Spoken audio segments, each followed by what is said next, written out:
আমাদের কি কি ডকুমেন্ট প্রয়োজন পড়বে।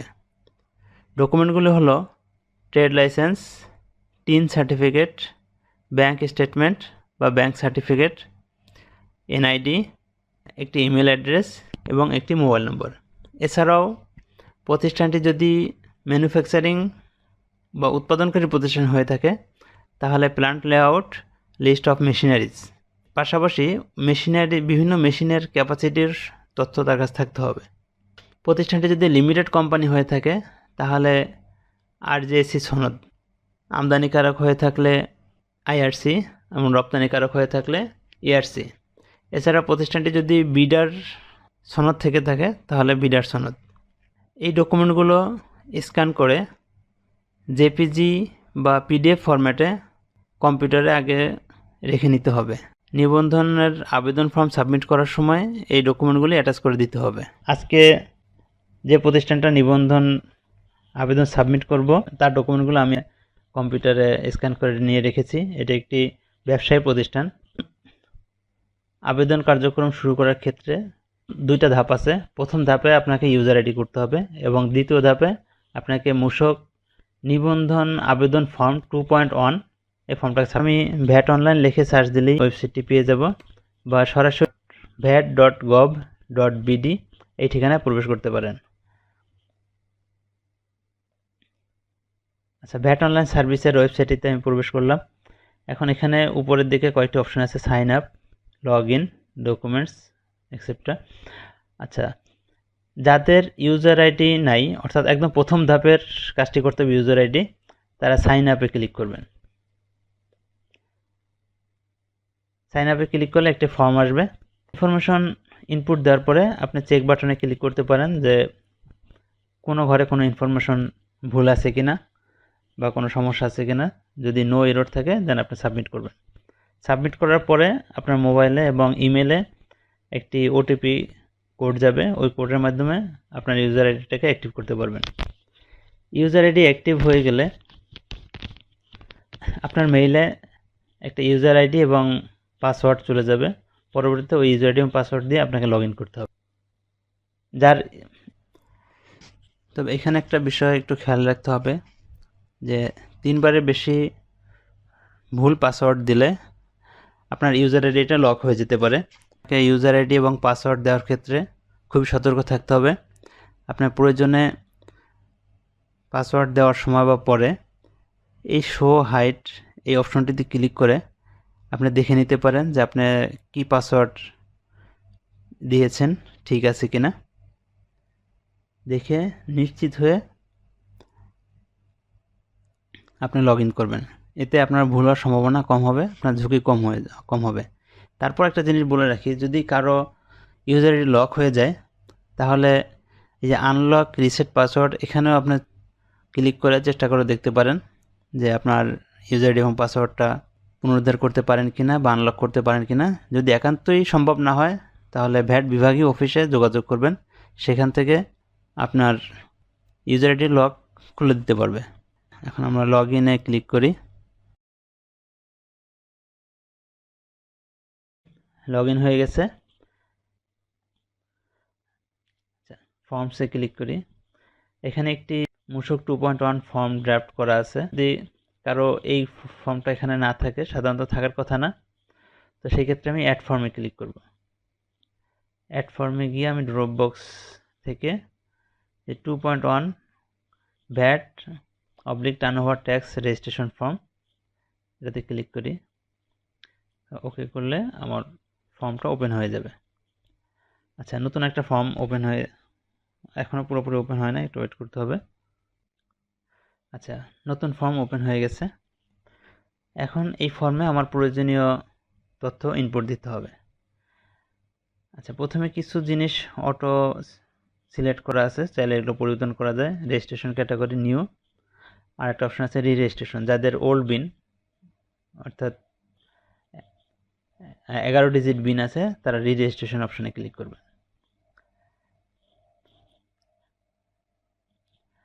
আচ্ছা, দ্বিতীয় টেবিলে আছে টাইপ অফ ওনারশিপ।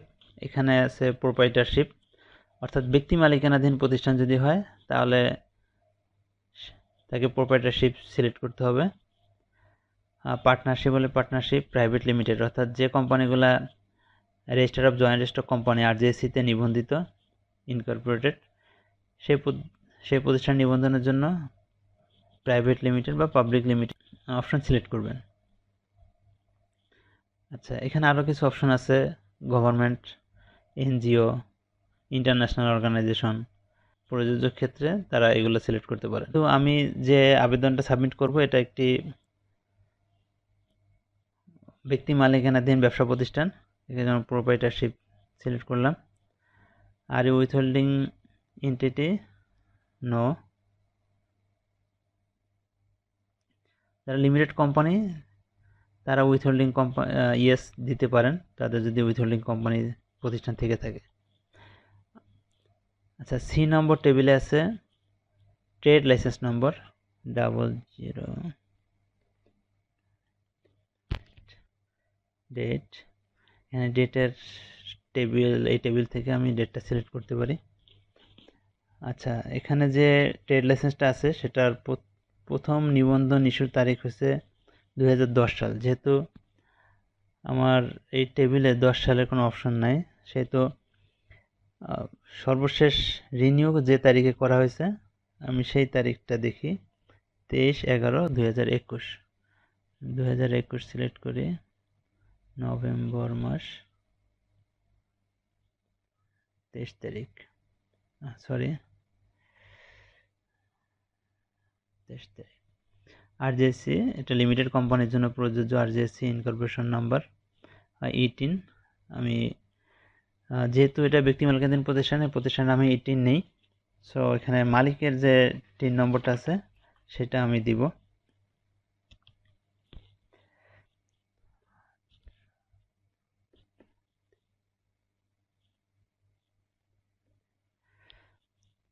আচ্ছা, name of the entity as TIN, এই ঘরটা ফিল আপ করতে হবে না, এটা টিন হোল্ডারের নামটা অটো এখান থেকে চলে আসবে। নেম অফ এন্টিটি, এই ঘরটা একটু গুরুত্বপূর্ণ, এখানে অনেকে ভুল করে থাকেন। নেম অফ এন্টিটি বলতে বোঝায় প্রতিষ্ঠানের নাম, অর্থাৎ ট্রেড লাইসেন্সে প্রতিষ্ঠানের যে নাম দেওয়া আছে সেই নামটি। তো অনেকেই ভুল করে এখানে নেম অফ এন্টিটি জায়গায় মালিকের নাম দিয়ে দেয়, এক্ষেত্রে মূসক নিবন্ধনটা ওই মালিকের নামে হয়ে যায়, অর্থাৎ প্রতিষ্ঠানের নামটা আসে না মূসক নিবন্ধনে। তখন আবার তাকে সংশোধন করতে হয়, অনেক ঝামেলা পোহাতে হয়। তো এই জন্য এই বিষয়টা একটু সতর্ক থাকতে হবে, এখানে নেম অফ এন্টিটি অর্থাৎ প্রতিষ্ঠানের নাম দিতে হবে। আমি প্রতিষ্ঠানের নামটি দিই,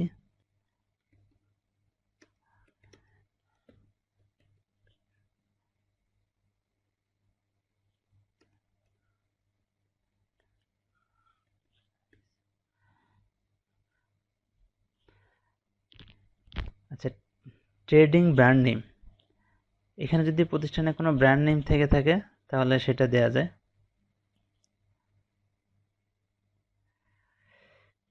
রেজিস্ট্রেশন টাইপ ভ্যাট, টার্নওভার, যাদের বার্ষিক টার্নওভার 50 লাখ থেকে 3 কোটি টাকা পর্যন্ত তারা টার্নওভার ট্যাক্সের অপশন সিলেক্ট করতে পারে। তবে কিছু কিছু ক্ষেত্র আছে যাদেরকে ভ্যাট নিবন্ধন নেওয়া বাধ্যতামূলক, তাদেরকে ভ্যাট এই অপশনটি সিলেক্ট করতে হবে, তারা টার্নওভার নিবন্ধন নিতে পারবে না। ইকুইটি ইনফরমেশন অর্থাৎ শেয়ার, 100% লোকাল অর্থাৎ দেশীয় প্রতিষ্ঠান। বিডা রেজিস্ট্রেশন, আমার প্রতিষ্ঠানে বিডা রেজিস্ট্রেশন নেই। আচ্ছা, তারপরে ডি নম্বর টেবিলে আসি, contact information, factory business operation address, এখানে ফ্যাক্টরি বা আপনার ব্যবসা কেন্দ্রের ঠিকানাটা দিতে হবে, ট্রেড লাইসেন্স অনুযায়ী যে ঠিকানাটা এখানে আছে।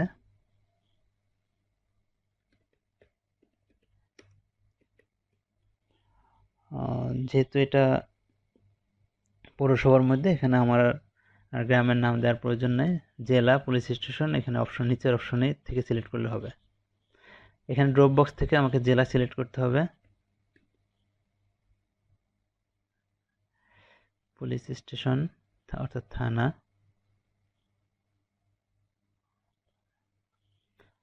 পোস্টাল কোড, এটা একটা গুরুত্বপূর্ণ বিষয়। প্রতিষ্ঠানটি যে ঠিকানায় অবস্থিত সেই ঠিকানার সঠিক পোস্টাল কোডটি এখানে দিতে হবে। পোস্টাল কোড ভুল হওয়ার কারণে নিবন্ধনটা চলে যায় অন্য অফিসের অধীনে, তখন ট্যাক্স পেয়ার এবং ভ্যাট অফিসের কর্মকর্তাদের এটা নিয়ে এটা দিয়ে দিলাম। এছাড়া ড্রপ বক্স থেকেও পোস্টাল কোড সিলেক্ট করা যায়, যেহেতু আমি সঠিক পোস্টাল কোড জানতামই না, যেন ড্রপ বক্স থেকে সিলেক্ট করতে সম্ভব ছিল না আমার জন্য। আচ্ছা, ল্যান্ড টেলিফোন নম্বর, মোবাইল নম্বর,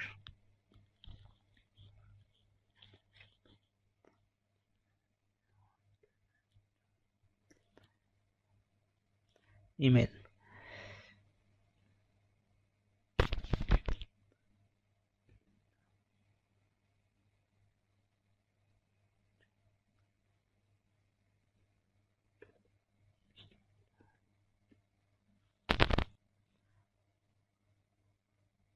headquarter address same as factory business operation. সাধারণত উৎপাদনকারীর ক্ষেত্রে যে ফ্যাক্টরির ঠিকানা এবং তার অফিস ঠিকানা ভিন্ন হয়ে থাকে, তো যেহেতু ব্যবসায়ী তার একটাই ঠিকানা, same as factory business operation দিয়ে দিই। নম্বর টেবিলে আছে list of branch units you wish to bring under central registration, অর্থাৎ এইটা সেন্ট্রাল রেজিস্ট্রেশন যারা নেবে তাদের জন্য এই ঘরটা প্রযোজ্য। অন্যান্য ইউনিটগুলোকে নিবন্ধনে আওতায় আনার জন্য আপনাকে এই যে হেয়ার এই অপশনটাতে ক্লিক করতে হবে। ক্লিক করে আপনার এখানে ফর্ম নাই, অ্যাডে ক্লিক করতে হবে। আচ্ছা, branch address, branch name, branch category, annual turnover, BIN নাই আপনার, তাহলে ব্রাঞ্চ অ্যাড্রেস, ব্রাঞ্চ নেম এবং ব্রাঞ্চ ক্যাটাগরি, অ্যানুয়াল টার্নওভার এই ঘরগুলো পূরণ করে আপনার যদি 10টা ইউনিট থেকে বা 10টা ব্রাঞ্চ থাকে তাহলে এই ফর্ম অ্যাড করে করে আপনাকে 10টাকে সিলেক্ট করতে হবে। আচ্ছা, আমরা মেইন ফর্মে চলে যাই। Major area of economic activities. আচ্ছা, এবং প্রথমে আছে manufacturing, service, retail, wholesale trading, import export. যেহেতু আমার এই প্রতিষ্ঠানটি একটি রিটেল হোলসেল ট্রেডিংয়ের ব্যবসা, এই জন্য আমি এটাকে সিলেক্ট করি। আচ্ছা, কেউ যদি ম্যানুফ্যাকচারিং সিলেক্ট করে, অর্থাৎ সে যদি উৎপাদনকারী প্রতিষ্ঠান হয়, তাহলে এই পরের টেবিলে এরিয়াস অফ ম্যানুফ্যাকচারিংয়ের মধ্যে অনেকগুলো অপশন আসবে, সে কী ধরনের পণ্য ম্যানুফ্যাকচার করে সেটা এখান থেকে সিলেক্ট করতে হবে। দেখানোর জন্য আমি ম্যানুফ্যাকচারিংটাকে সিলেক্ট করি। আচ্ছা, এখন দেখা যাচ্ছে এখানে বড় একটি টেবিলে অনেকগুলো অপশন আসছে। এই অপশনগুলোর যার জন্য যেটা প্রযোজ্য তাকে সেই অপশনটা সিলেক্ট করতে হবে। আচ্ছা, আমি ম্যানুফ্যাকচারিংটা টিক উঠাই দিই। যদি কেউ সেবাদানকারী প্রতিষ্ঠান হয় তাহলে সে সেবা সার্ভিস এই অপশনটা সিলেক্ট করবে। তাহলে তাকে পরের টেবিল এরিয়াস অফ সার্ভিস, এখান থেকে যে সেবা সে প্রদান করে যার জন্য যেটা প্রযোজ্য সে ওই সেবাটাকে সিলেক্ট করবে। আচ্ছা, আমি এখন সার্ভিস থেকে টিকটা উঠিয়ে দিই। আচ্ছা, রিটেল হোলসেলের জন্য তাহলে এই ঘর দুটা আর প্রয়োজন পড়তেছে না। Business classification code. আচ্ছা, এটা একটা গুরুত্বপূর্ণ বিষয়। এখানে আপনাকে দিতে হবে আপনার পণ্য বা সেবা সংক্রান্ত এইচএস কোডটা দিতে হবে। তো যেহেতু রিটেল হোলসেলের সাথে এইচএস কোডের সম্পর্কটা খুব একটা নাই, একেবারে নাই সেটা বলা যাবে না, কিন্তু এখানে সিলেক্ট না করলেও চলবে। কিন্তু আমি যদি ম্যানুফ্যাকচারিংয়ে ক্লিক করি, একটা উদাহরণ হিসাবে আমি দেখাচ্ছি, ম্যানুফ্যাকচারিং ক্লিক করলাম। এখন আমি ধরি আমি প্লাস্টিক আইটেম আমি উৎপাদন করি, উৎপাদনকারী একটা প্রতিষ্ঠান, তাহলে প্লাস্টিক টিক দিই। এখন এখান থেকে আমাকে ওই প্লাস্টিকের যে পণ্য আমি উৎপাদন করি সেই সংক্রান্ত এইচএস কোড আমাকে এখানে দিতে হবে। সেই ক্ষেত্রে ফর্মটা অ্যাড করি। আচ্ছা, কমার্শিয়াল ডেসক্রিপশন অফ সাপ্লাই, আমার পণ্যটার নাম কি, যেমন আমি প্যাকিং ম্যাটেরিয়ালস, প্লাস্টিকের জার বা ব্যাগ আমি উৎপাদন করি, সেই ক্ষেত্রে আমাকে ওটা দিতে হবে।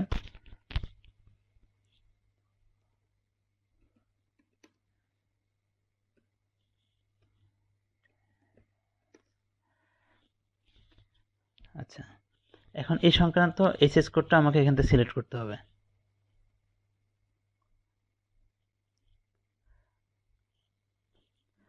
প্রথমে গুড সিলেক্ট করলাম। এখানে অলরেডি সংশ্লিষ্ট কিছু এসএস কোড আমাকে এখানে সাজেশনে চলে আসছে, আমি যে পণ্যটার নাম লিখেছি সেগুলো। তো এখান থেকে তার একটা কোনো এখন অ্যাপ্রোপ্রিয়েট যেটা সেটা সিলেক্ট করতে হবে। আমার প্রয়োজনীয় এটা আমি পাচ্ছি না। তো এখানেও আমি যদি এসএস কোড আমার আগে থেকে জানা থাকে বা ট্যারিফ শিডিউল বা এনবিআর ওয়েবসাইট থেকে আমি এসএস কোডটা যদি আগে নিয়ে নিই, তাহলে এসএস কোড লিখেও আমি সার্চ দিতে পারি। যেমন আমার এখানে সংশ্লিষ্ট এসএস কোড হলো 3923। সার্চ দিলে আমার ওই সংক্রান্ত articles of packing of goods of plastics, প্লাস্টিকের প্যাকিং ম্যাটেরিয়ালস, আমি এটা সিলেক্ট করলাম। আচ্ছা, আমি এখন মেইন ফর্মে চলে যাই।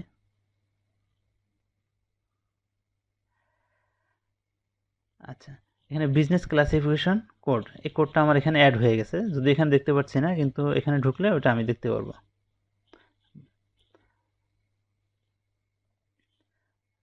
আচ্ছা, যাই হোক, যেহেতু প্লাস্টিক উৎপাদনকারী প্রতিষ্ঠান না, আমি টিকগুলা উঠাই দিই।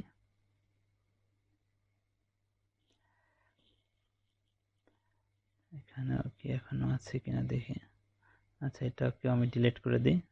ডিলিট করার ক্ষেত্রে আগে এই রোটাকে সিলেক্ট করতে হবে, সিলেক্ট করার পরে ডিলিট বাটনে ক্লিক করতে হবে। আচ্ছা, মেইন ফর্মে চলে যাই। ব্যাঙ্ক অ্যাকাউন্টস, যে নম্বর টেবিলে আছে bank accounts, click hair.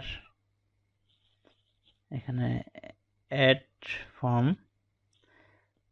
Accounts name, bank অ্যাকাউন্টটি যে নামে আছে সেই নামটি আমি এখানে না পেলে আমি একটু লিখি, পুবালি, চলে আসছে। ব্রাঞ্চ, ব্রাঞ্চটা আমাকে ড্রপ বক্স থেকে সিলেক্ট করতে হবে।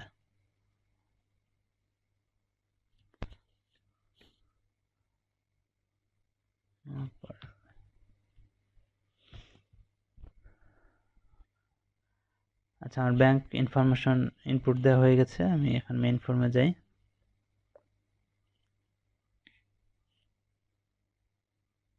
ইনফরমেশন অ্যাবাউট ওনার্স, আচ্ছা, ক্লিক হেয়ার, ফরম্যাট করি।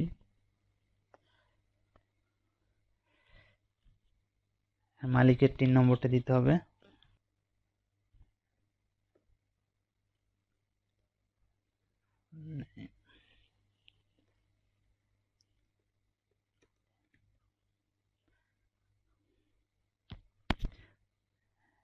ডেজিগনেশন, যেহেতু উনি ওনার।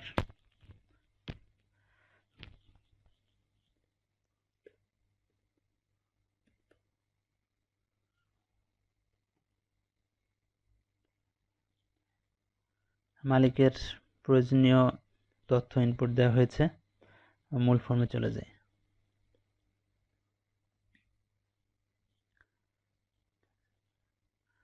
আচ্ছা, এল নম্বর টেবিলে আছে business operation, taxable turnover in past 12 months period. ধরি এই প্রতিষ্ঠানের গত 12 মাসে টার্নওভার ছিল 1 কোটি টাকা।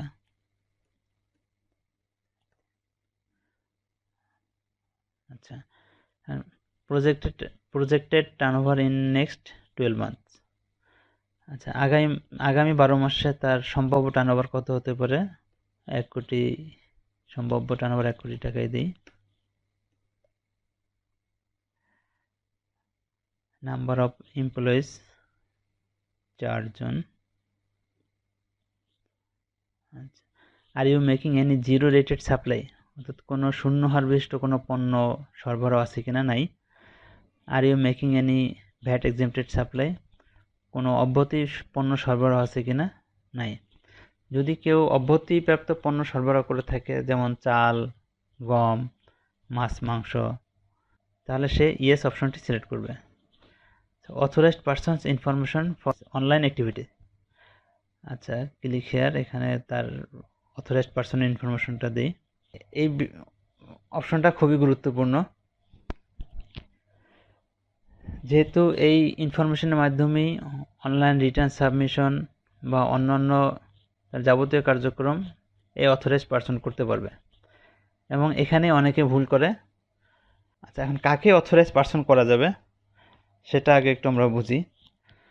প্রথম কথা হলো প্রতিষ্ঠানের মালিক বা প্রতিষ্ঠানের দায়িত্বপ্রাপ্ত কোনো ব্যক্তি অথরাইজ পার্সন হবে। এবং সবথেকে গুরুত্বপূর্ণ হলো যে ব্যক্তিকে অথরাইজ করা হবে তার ইউজার আইডি থাকতে হবে। অর্থাৎ ইউজার আইডি নাই এমন একজন ব্যক্তিকে যদি আমি অথরাইজ পার্সন করি, তার ইনফরমেশন দিই, তাহলে রিটার্ন সাবমিট করা যাবে না। কারণ রিটার্ন সাবমিট করতে হলে তার নিজস্ব ইউজার আইডি থাকতে হবে। দুইজনকেও অথরাইজ পার্সন করা যায় যদি সেই দুজনের ইউজার আইডি থাকে, অথবা যার ইউজার আইডি আছে তাকে অথরাইজ পার্সন করতে হবে। তো এখানে যেহেতু ব্যক্তি মালিকানাধীন প্রতিষ্ঠান, মালিকের নিজের নামেই ইউজার আইডি করা আছে, তো তাকেই এখানে অথরাইজ পার্সন হিসাবে দেখাতে হবে।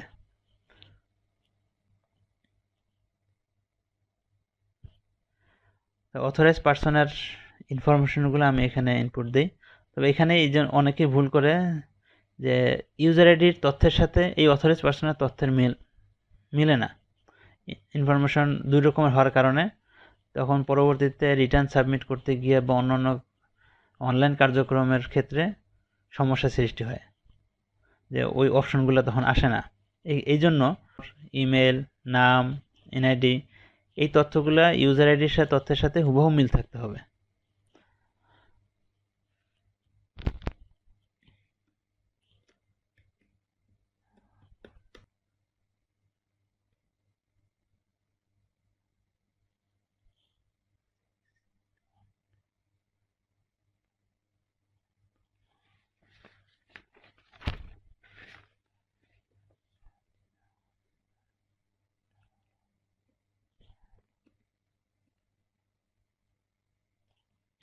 অথরাইজ পার্সনের তথ্যগুলা ইনপুট দেওয়া হয়েছে, মূল ফর্মে চলে যায়।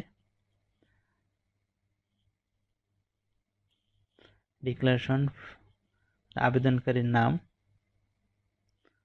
এবং তার ডেজিগনেশন।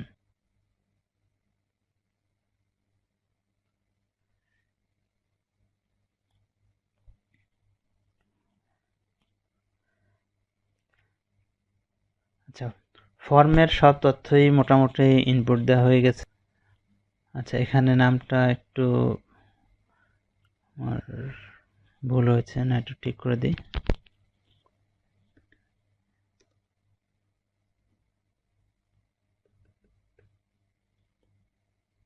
আমি একটু চেক করে দেখতে পারি যে আমার প্রয়োজনীয় সব ইনফরমেশন দেওয়া হয়েছে কিনা বা ঠিক আছে কিনা।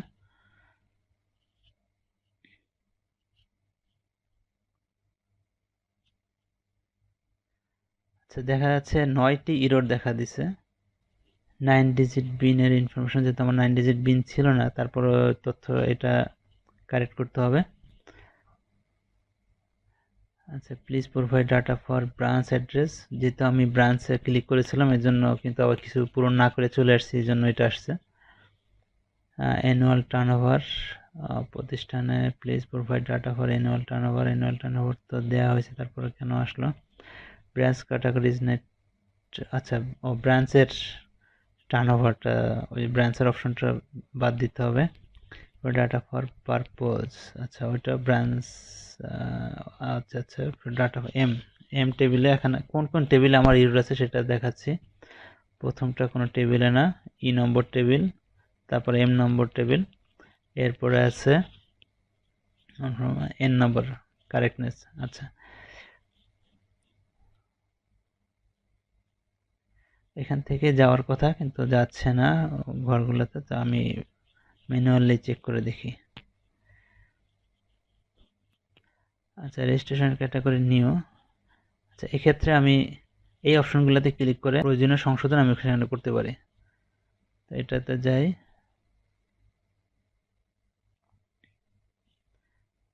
আচ্ছা, এই অপশনটা yes I have registered 9 digit, আগের 9 ডিজিট আমার রেজিস্ট্রেশন আছে কিনা সেটা সিলেক্ট হয়েছিল, এই জন্য ওটাকে ইরর দেখাচ্ছে, আমি এটাকে নো করে দিই যে আমার আগের 9 ডিজিট নিবন্ধন ছিল না। আচ্ছা, এরপর আমি পরবর্তী ই নম্বর টেবিলে যাই, ব্রাঞ্চ আইডি। আচ্ছা, একটা টেবিল আছে, এই টেবিলটাকে ডিলিট করতে হবে।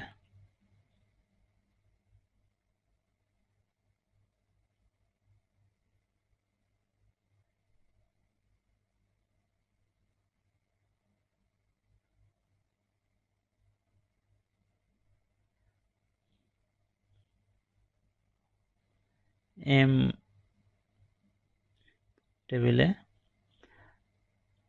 টেবিলে এরর ছিল পারপোজ। এখানে অথরাইজ পার্সনকে কি কি ক্ষমতা দেওয়া হবে সেটা একটা ড্রপ বক্স থেকে সিলেক্ট করতে হবে, সেটা করা হয়েছিল না।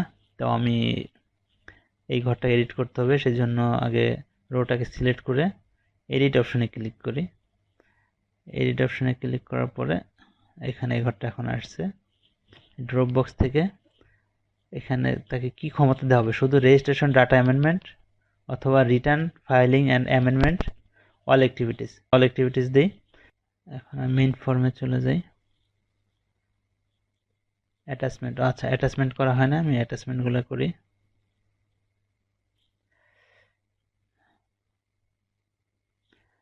আচ্ছা, অ্যাটাচমেন্ট একটা গুরুত্বপূর্ণ বিষয়। আপনারা যদি ঠিকমতো অ্যাটাচমেন্ট করতে না পারেন বা আপনার অ্যাটাচমেন্টের ফরম্যাট যদি ঠিক না হয়, তাহলে সেই ক্ষেত্রে ভ্যাট অফিস থেকে আপনার নিবন্ধনটা অ্যাপ্রুভ করবে না।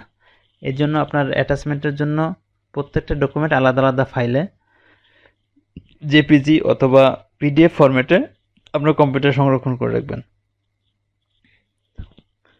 তো আমি তার প্রয়োজনীয় ডাটাগুলো কম্পিউটার ডেস্কটপে একটা ফোল্ডারে আমি রেখেছি। তো সেটা এখন অ্যাটাচ করতে হবে। প্রথমে আছে টিন সার্টিফিকেট। আমি ডিটেলসে ক্লিক করি। এখানে প্লাসে ক্লিক করে আমাকে ফাইলটা সিলেক্ট করতে হবে। ডেস্কটপে আমার এই ফোল্ডারে ফাইলগুলো রাখা আছে। তো আমি এটা ওপেন করি। এটা টিন সার্টিফিকেট।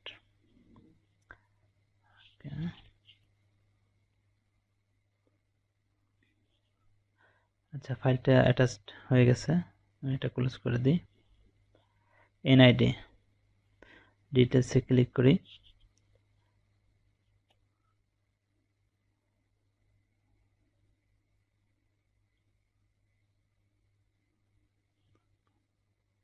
এখন যদি মনে হয় যে আমার কোনো একটা অ্যাটাচমেন্ট ভুল হয়েছে, তাহলে আপনি কি করবেন? সেই ক্ষেত্রে আবার ডিটেলসে ক্লিক করে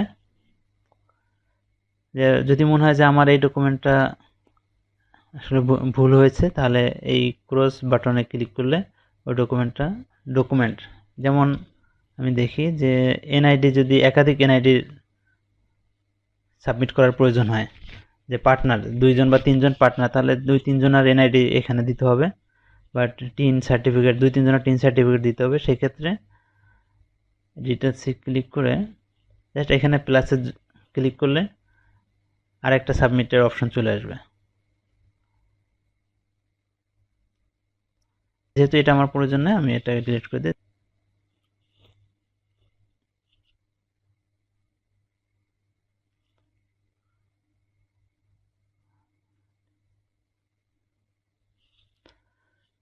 আচ্ছা, আমার প্রয়োজনীয় ডকুমেন্ট অ্যাটাচমেন্ট কমপ্লিট।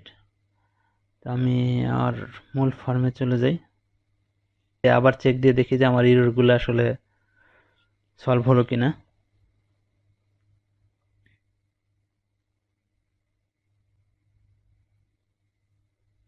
আচ্ছা, একটি এরর এখনো দেখা যাচ্ছে, অর্থাৎ এখনো আমার একটা জায়গাতে ভুল রয়েছে, সেটা কোনটা আমি একটু দেখি। আচ্ছা, n নম্বর টেবিলে please confirm the correctness of information before submitting the form. আচ্ছা, এটা হলো একদম সর্বশেষ অপশন, যেটা এই যে এখানে কারেক্টনেসের টিক দেওয়া হয় নাই। আচ্ছা, এখানে বলা আছে যে উপরের প্রদত্ত সকল ইনফরমেশন সঠিক এবং কমপ্লিট। এখানে যদি কোনো ইনফরমেশন ভুল বা মিথ্যা বা অসম্পূর্ণ থেকে থাকে, তাহলে বিন ইস্যুতে দেরি হতে পারে, বা এই জন্য আমি ভ্যাট আইন অনুযায়ী শাস্তির যোগ্য হব। এরকম একটা ডিক্লারেশন এখানে দেওয়া আছে। যখন টিন সার্টিফিকেটটা দিবেন, তখন নামটা অটো চলে আসবে, যেখানে দেখেন নামটা অটো চলে আসছে, অর্থাৎ এটা টিন হোল্ডারের নাম। এখানে হাতে লেখার কোনো অপশন নেই। এখন এখানে যদি আপনার নেম অফ এন্টিটি না দিতেন, তাহলে এই নামেই একটা বিন হয়ে যেত। তো সেই ক্ষেত্রে আপনার ব্যবসা প্রতিষ্ঠানের সাথে আপনার বিন সার্টিফিকেটের গরমিল তৈরি হতো। এই জন্য নেম অফ এন্টিটির জায়গায় আপনার প্রতিষ্ঠানের সঠিক নামটা এখানে খুব সতর্কতার সাথে লিখতে হবে। আমি আবার একটু চেক দিই।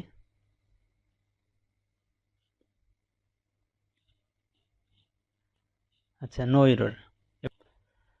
তো আমি এখন সেভ ড্রাফট করে রাখতে পারি, যদি আমার মনে হয় যে না আমি এখন সাবমিট করব না, একদিন পরে বা আর একটু চিন্তা ভাবনা করে বা কোনো ইনফরমেশন পরিবর্তন হতে পারে, এই ধরনের কোনো বিষয় থাকলে তাহলে আপনাকে এই তথ্যগুলো সেভ করে রাখতে পারেন।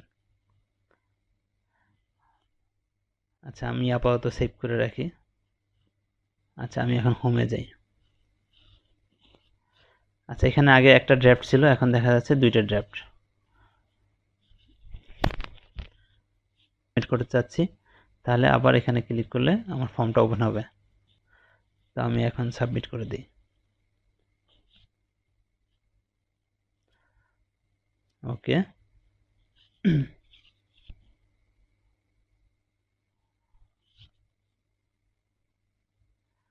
আবার একটা এরর দেখা যাচ্ছে কেন? 9 ডিজিট পিন প্রবলেম। তাহলে আমি এখানে যাই।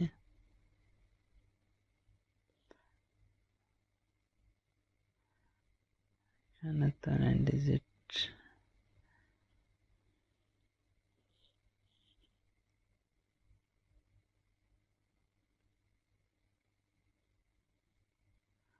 আচ্ছা, এখন কোনো এরর নাই, আমি সাবমিট করতে পারি এখন। তাহলে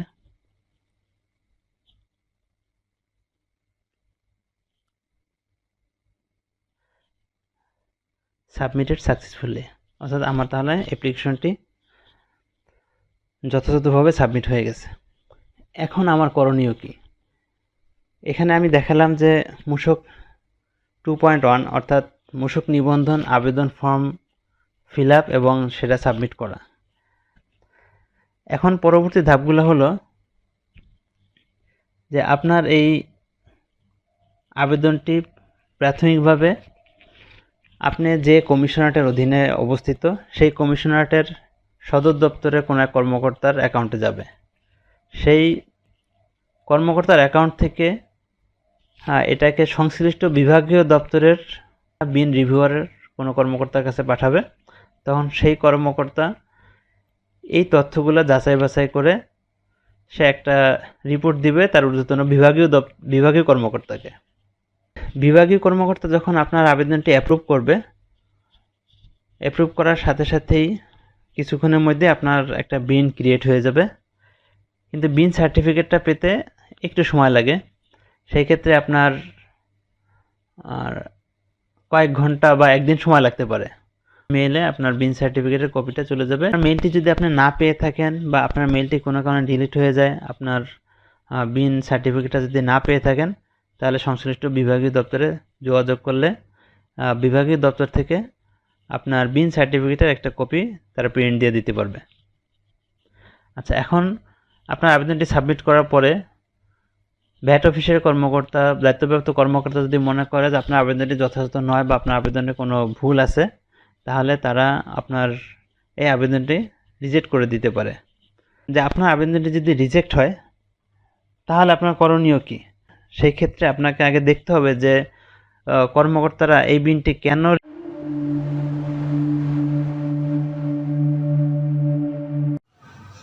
Thank you for watching this video.